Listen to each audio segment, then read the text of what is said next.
বাবা মা সন্তানের সাথে বেশি দিন রাগ করে থাকতে পারে না, দেখবেন খুব শীঘ্রই সবকিছু ঠিক হয়ে যাবে। সবার তো আর আমার মতো মন্দ কপাল না। আচ্ছা চলেন, হলে চলেন, আপনাকে নামে দিয়ে আসি। আলামিন ভাই কেমন আছেন? আর ভালো রে বোন, সংসার চাকরি জীবন যুদ্ধ এইসব নিয়েই আছি। এখন আর নিজেকে নিয়ে তেমন একটা ভাবি না। খালাম্মার সাথে কথা হয়েছিল? গতকাল আম্মার সাথে কথা হয়েছে, আজ সকালে আব্বার সাথে কথা বলেছি।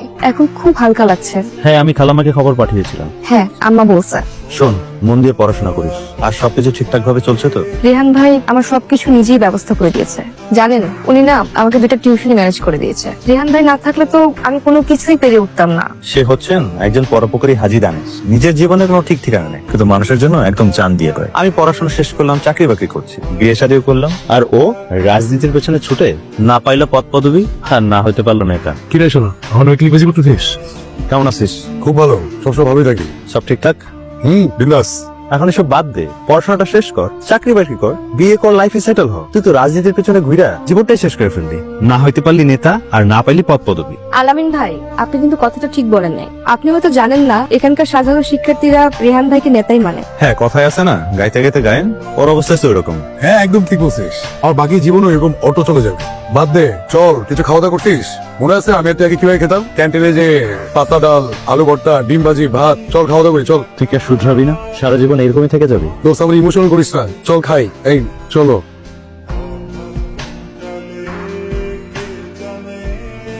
আমি এক ব্যর্থ মানুষ, জীবন জুড়ে প্রাপ্তির কথা একেবারেই শূন্য।